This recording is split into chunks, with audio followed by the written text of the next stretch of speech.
दोस्तों आज हम स्टार्ट करते हैं एंटिटी से।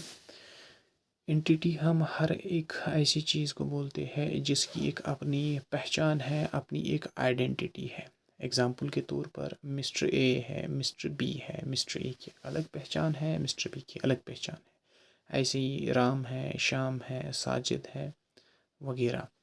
दैट मीन्स हर वो एक चीज़ जिसकी एक अलग पहचान है उसको हम एंटिटी कहते हैं। अगर हम बिज़ एंटिटी की बात करें तो नाम से ही पता चलता है यहाँ पर बिज़नेस है। दैट मीन्स वो हर कोई वो बिज़नेस जो अलग है, जो एक दूसरे से अलग है, तो बिज़ एंटिटी कहलाएगी। और बिज़ एंटिटी हम सिंपली अगर बोलेंगे, जो भी ऑर्गेनाइजेशन इकोनॉमिक एक्टिविटी परफॉर्म करता है। कौन सी एक्टिविटी? इकोनॉमिक एक्टिविटी, जैसे कि प्रोडक्शन या डिस्ट्रीब्यूशन, किन चीज़ों का, गुड्स का या सर्विसेज का। हम गुड्स को प्रोड्यूस करते हैं या हम गुड्स को डिस्ट्रीब्यूट करते हैं या हम सर्विसेज प्रोवाइड करते हैं। तो जो भी गुड्स प्रोड्यूस करने वाली ऑर्गेनाइजेशंस हैं या जो सर्विस प्रोवाइड करने वाले बिजनेसमैन है या सर्विस प्रोवाइडिंग इंडस्ट्रीज़ हैं, सर्विस प्रोवाइडिंग बिजनेस है, हमारे सारों की अलग एक पहचान होगी।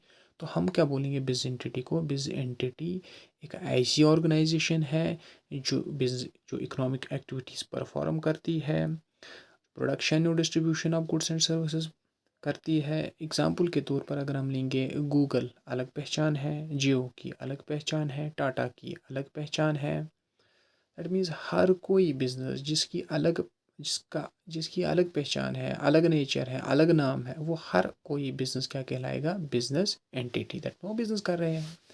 और अगर हम बिजनेस एंटिटी के ऊपर एक अकाउंटिंग सिस्टम डिवाइस करेंगे, उसके ऊपर अकाउंटिंग सिस्टम लागू करेंगे, तो हम उसको क्या बोलेंगे? एक अकाउंटिंग एंटिटी है। दैट मीन्स हम किसी बिजनेस का हिसाब व किताब रख रहे हैं, हम उसको क्या बोलेंगे? एक अकाउंटिंग एंटिटी है। उसके बाद हमने यहाँ पर ड्राइंग्स को लिया हुआ है। अगर हम डिफ़ाइन करेंगे ड्राइंग्स को, लेकिन ड्राइंग्स को डिफ़ाइन करने से पहले हमें पता होना चाहिए कैपिटल किसको बोलते हैं। तो पिछले लेक्चर में मैंने बोला था आपको, कैपिटल किसको हम बोलते हैं। कैपिटल हम उस पैसे को बोलते हैं जो ओनर्स लाते हैं बिजनेस में, बिजनेस को स्टार्ट करने के लिए। कैपिटल हमेशा स्टैटिक नहीं रहता, कभी कभार क्या होता है, बिजनेस को पैसे की ज़रूरत पड़ती है। अगर पार्टनरशिप फर्म होगी तो वहाँ पर इंडिविजुअल पार्टनर या कलेक्टिवली वो पैसा लाते हैं, जहाँ से भी वो कलेक्ट करते हैं तो वो एडिशन अमाउंट लाते हैं, उसको हम बोलते हैं एडिशनल कैपिटल।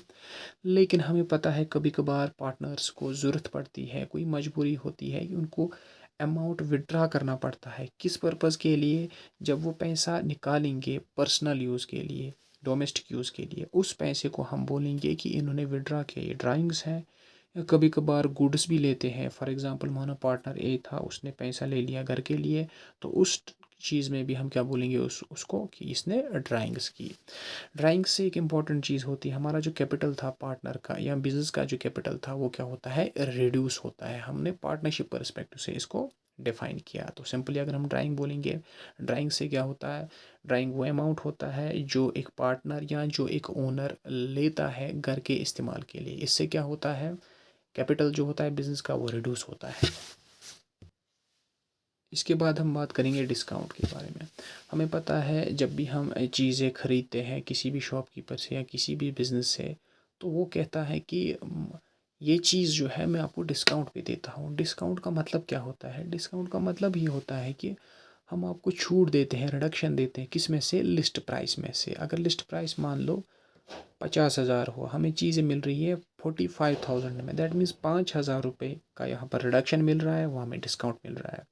डिस्काउंट की अगर हम बात करें तो दो कैटेगरीज है हमारे पास डिस्काउंट की। एक है हमारा ट्रेड डिस्काउंट, दूसरा है हमारा कैश डिस्काउंट।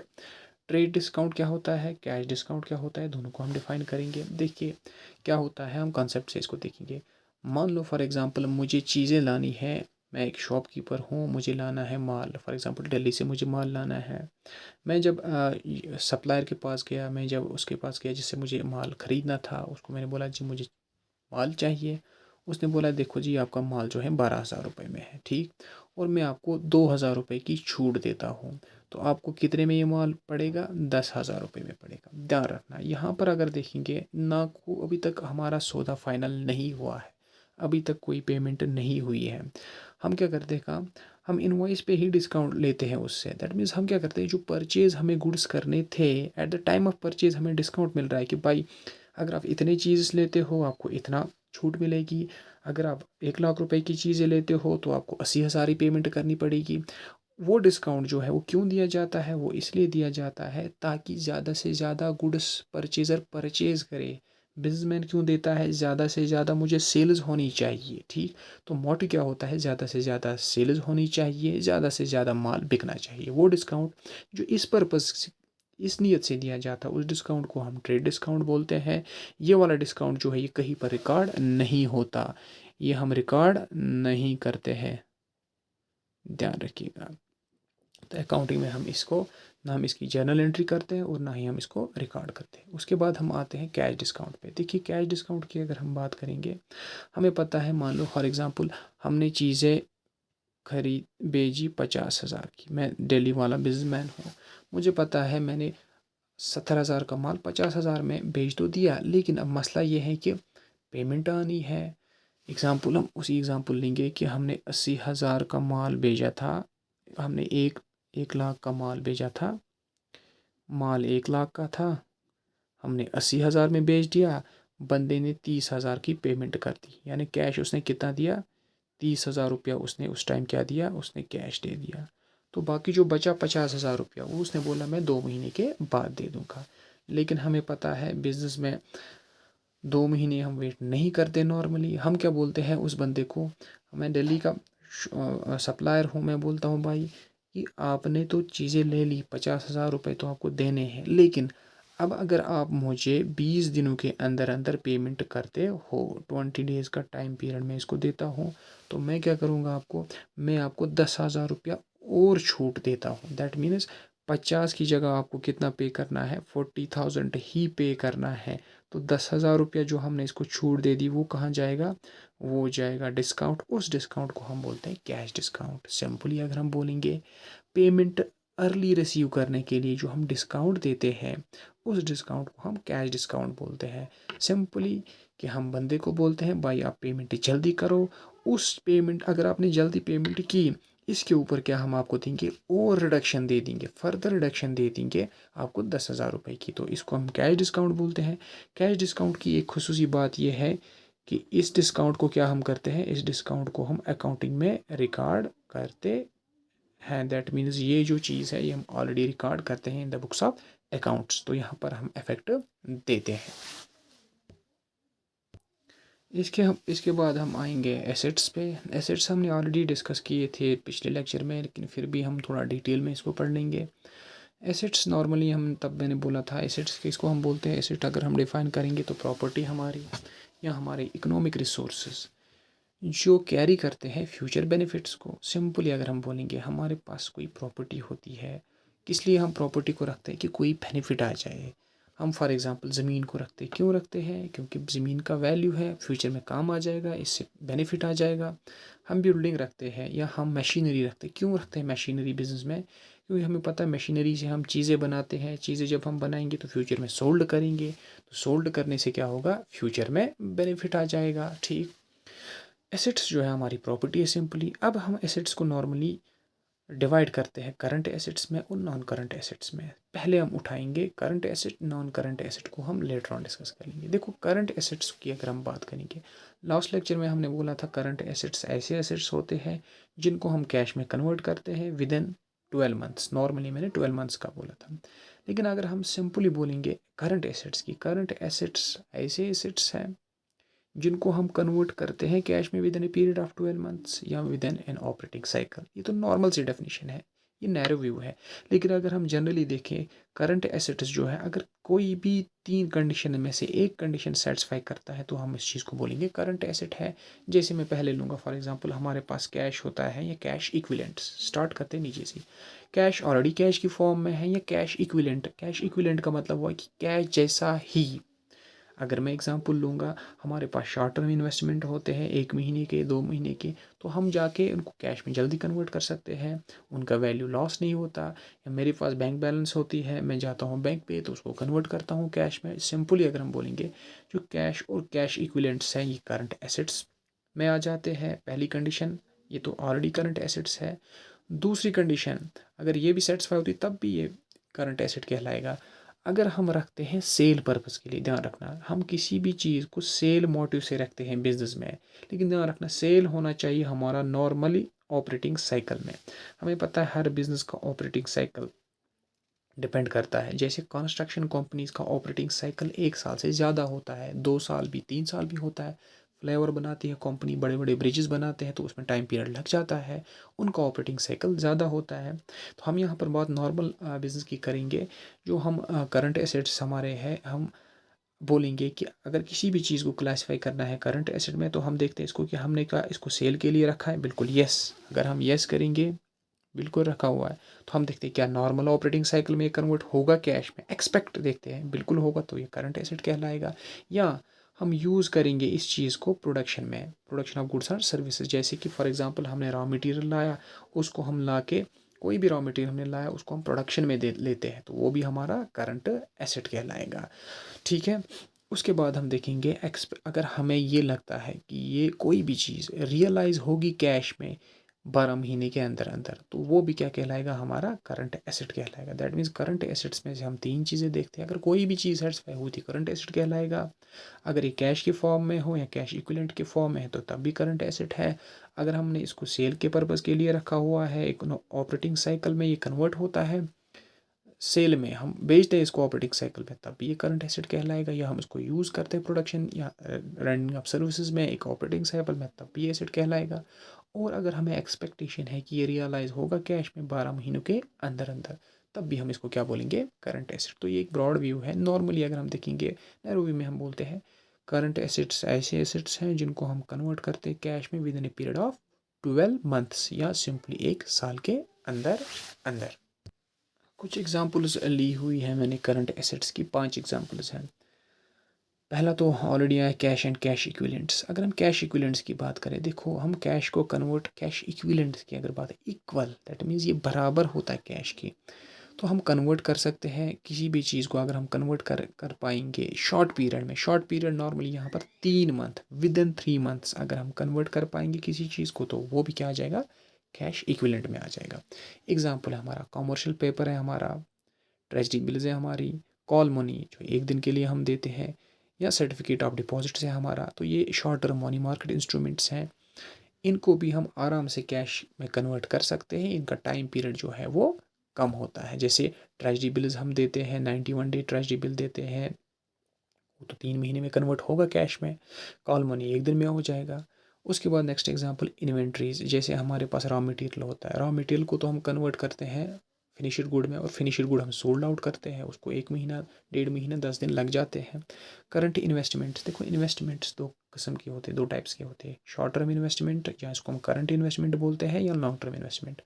अगर इन्वेस्टमेंट को हम 1 साल के अंदर अंदर कन्वर्ट कर रहे हैं किसमें, कैश में, तो वो करंट कहलाएगा।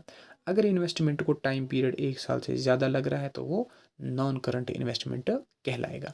उसके बाद नेक्स्ट एग्जांपल है करंट एसेट की, short term loans and advances. By name ही पता चलता है शॉर्ट टर्म, दैट मीन्स ये 1 साल तक हम कोई लोन देते हैं किसी को, हम एडवांसेस यहाँ से देते हैं। अगर वो हम देते हैं 1 साल के लिए, तो वो हमें क्या, हम उसको हम क्या बोलेंगे, ये हमारा करंट एसेट है। उसके बाद हम आ जाएंगे इन्वेस्टमेंट्स पे। देखो नॉर्मली आपने सुना होगा, हम बोलते हैं मैंने पैसा किसी जगह इन्वेस्ट किया, मैंने पैसा किसी जगह लगा लिया, तो इन्वेस्टमेंट है क्या। इन्वेस्टमेंट कुछ नहीं है। सिंपल लफ्ज़ों में अगर हम बोलेंगे कि हम किसी भी एसेट को, किसी भी प्रॉपर्टी को अगर किसी ऐसी जगह लगाते हैं जहाँ पर हमें कमाई हो रही है, या हम इनकम अर्न कर रहे हैं। कैसे कमाई होगी, मान लो फॉर एग्ज़ाम्पल मैंने पैसा उठाया और किसी कंपनी के शेयर्स खरीदे। फॉर एग्ज़ाम्पल मैंने टाटा के शेयर्स खरीदे। टाटा के जब हम शेयर्स खरीदेंगे, टाटा प्रॉफिट कमाएगी at the end of the year. जो प्रॉफिट में से कुछ हिस्सा वो देंगे share holders in the form of dividend. ध्यान रखना, तो डिविडेंट हमें कब मिलेगा, जब हम किसी जगह अपना पैसा इन्वेस्ट कर लेंगे। हमारे पास जो कैश था, हमने वो कहाँ पर इन्वेस्ट किया, किसी कंपनी में। हाँ, प्रेजेंट केस में हमने टाटा में वो लगाया, वहाँ पर हमें क्या मिला, डिविडेंड मिला। ऐसी फॉर एग्जांपल मेरे पास कैश था, मैंने किसी बंदे को लेंट किया, यानी in the form of loan दे दिया, वहाँ से क्या मिलेगा, मुझे इंटरेस्ट मिलेगा। तो ये भी मेरी इन्वेस्टमेंट, ये भी मेरी कमाई है। ऐसी फॉर एग्जांपल मेरे पास बिल्डिंग थी, मैंने लेट आउट कर दी, मैंने किराए पे दे दी, वहाँ पर मुझे रेंट आ जाएगा। ये भी मेरी क्या है, इन्वेस्टमेंट। सिंपली इन्वेस्टमेंट हम बोलते हैं कि किसी ऐसी जगह आप पैसा लगाते हो जहाँ जहाँ पर आपको रिटर्न मिल रहा है। और इन्वेस्टमेंट भी हमें पता है 2 तरीके की होती है, जैसे हमने अब भी बोला था, करंट इन्वेस्टमेंट्स और नॉन करंट इन्वेस्टमेंट्स, दोनों को हमने ऑलरेडी डिस्कस किया। इसके बाद हम इन्वेंट्रीज पे आते हैं। देखो इन्वेंट्रीज एसेट्स ही होते हैं which are held by business organisation for sale in ordinary business. ध्यान रखना है इन्वेंट्रीज, अगर पहली चीज़ हम पहला पार्ट हम इसमें से देखेंगे, सबसे पहला पार्ट इन्वेंट्री का जो होता है, हम हेल्ड करते हैं इन्वेंट्री को इन द फॉर्म ऑफ, हम हेल्ड करते हैं इसको सेल पर्पज़ के लिए। देखो हमने चीज़ बनाई, जब भी चीज़ तैयार हो गई तो वो क्या बन गया, हमारा फिनिश्ड गुड बन गया। फिनिश्ड गुड जो है हमारा इन्वेंट्री कहलाता है। और हमें पता है फिनिश्ड गुड तो खुद ब खुद फिनिश्ड गुड नहीं बनेगा, इसके लिए प्रोसेस हुई होगी किसी चीज़ की। दैट मीन्स कुछ ऐसी चीज़ें भी होती है जो हमारे प्रोडक्शन के प्रोसेस में लग जाती है, उसको भी हम इन्वेंट्री बोलते हैं। That means work in progress है हमारा। या इन्वेंट्री जो हमारे ये वो एसेट्स होते हैं जो किस फॉर्म में होते हैं, मटेरियल्स के फॉर्म में। सिंपली नटशेल में हम बोलेंगे इन्वेंट्रीज हमारा रॉ मटेरियल है। रॉ मटेरियल वो चीज़ जिसके ऊपर कोई भी प्रोसेस अभी नहीं हुई है। जब हमने रॉ मटेरियल लाया, हमने मानो फॉर एग्जांपल हमने ब्रिक्स लाई, अभी हम ब्रिक्स के साथ कुछ नहीं कर रहे हैं, इसके ऊपर जब हम काम स्टार्ट करेंगे बिल्डिंग का तो हम क्या बोलेंगे, work in progress. Raw material भी इन्वेंट्री है, वर्क इन प्रोग्रेस यानी ये बिल्डिंग बन रही है, अभी नहीं बनी।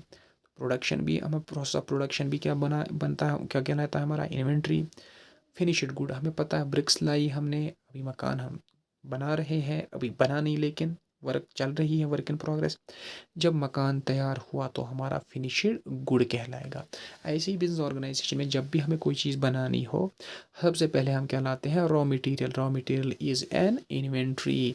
रॉ मटेरियल जब हमने लाया, मशीनरी में हमने लगाया तो वर्क इन प्रोग्रेस होगा, मशीनरी में प्रोसेसिंग होगी इसकी। Work in progress by nature खुद क्या है, इन्वेंट्री। और जब मशीनरी से प्रोडक्ट फाइनल फिनिश्ड शेप में आ गया, हम इसको बेच सकते हैं, तो ये क्या कहलाएगा, फिनिश्ड गुड। फिनिश्ड गुड भी क्या है, हमारी इन्वेंट्री। तो ओवरऑल हम बोलेंगे इन्वेंट्री हमारी क्या है, फिनिश्ड गुड हमारा, वर्क इन प्रोग्रेस या रॉ प्लस रॉ मटेरियल, इन तीनों का कॉम्बिनेशन जो है वो क्या कहलाएगा, हमारा इन्वेंट। जैसा कि हमने ऑलरेडी मेंशन यहाँ पे किया हुआ है, raw material, work in progress और फिनिश्ड गुड्स। रॉ मटेरियल जिसके ऊपर कोई काम नहीं हुआ हो, ये मानो अभी ऐसे ही फॉर्म में है, अनऑर्गेनाइज्ड फॉर्म में। वर्क इन प्रोग्रेस, ये मानो एक मशीनरी में हमने यहाँ पर चीज़ें डाली हुई है, ये जहाँ जा रही है लेकिन अभी आउटपुट कुछ नहीं आया। फिनिश्ड गुड्स, मशीनरी से जो ये गुड्स थे ये प्रोड्यूस होकर बाहर चले गए, अब हम किसी बंदे को ये सोल्ड आउट कर सकते हैं। अब हम आते हैं गुड्स मर्चेंडाइज पे। नॉर्मली हम डे टू डे लाइफ में सुनते हैं गुड्स। गुड्स को अगर हम सिंपली डिफाइन करेंगे, ये वो चीज़ें हैं जिसके साथ एक बिज़नेस डील करती है। जिस किसी के साथ भी एक ऑर्गेनाइजेशन, एक बिजनेसमैन डील करता है, वो क्या कहलाएगा, वो गुड्स ही कहलाएगा या मर्चेंडाइज हम बोलते हैं। फॉर एग्जांपल एक कार डीलर का क्या काम है, कारें बेचना, ठीक, कारें खरीदना और बेचना, तो उसके लिए गुड्स क्या है, कार। कंप्यूटर डीलर के लिए गुड्स क्या कहलाएंगे, कंप्यूटर। फर्नीचर डीलर के लिए गुड्स क्या कहलाएगा, फर्नीचर। जैसे वो चेयर्स, टेबल्स एक्स्ट्रा बेचता है, खरीदता है। तो गुड्स किस चीज़ के साथ हम डील कर रहे हैं, जिस भी चीज़ के साथ हम डील कर रहे हैं उसको हम क्या बोलेंगे, ये हमारे गुड्स हैं।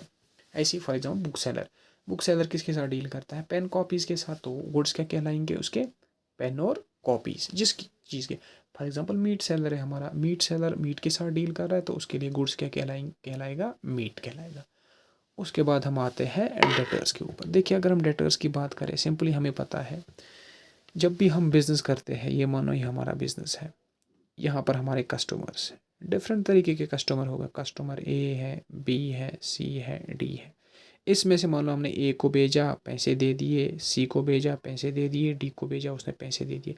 लेकिन बी इसका दोस्त है, बी बोलता है इसको कि भाई मैं आपको पैसे दूंगा 2 महीने के बाद। तो यहाँ पर हमने पैसा रिसीव नहीं किया, ये बोलता है 2 महीने के बाद। 2 महीने के बाद ये पैसा देगा, लेकिन 2 महीने तक ये बी जो है ये क्या बन जाएगा, हमारा डेटर। दैट मीन्स ये हमें, इसने हमसे उधार में पैसा ले, इसने हमसे उधार में चीज़ें ले ली है। तो सिंपली ही ओज मनी टू अस। नॉर्मली हम सिंपली क्या बोलेंगे, ये वो बंदा है जिससे हमें पैसे रिसीव करने हैं। क्यों? क्योंकि उसने हमसे गुड्स ले लिए हैं या सर्विसेज हमसे ले ली है क्रेडिट बेसिस पे, उधार के बेसिस पे। इसके बाद हम एक अच्छे कंसेप्ट पे आ जाएंगे, जिससे पहले ही मैंने बोला था एसेट्स के दो टाइप्स हैं हमारे नॉर्मली, करंट एसेट और non current asset. Current asset तो हमने डिस्कस किया था, तीन चीज़ें हमने देखी थी, तीन में कोई भी सेटिस्फाई हो तो करंट कहलाएगा।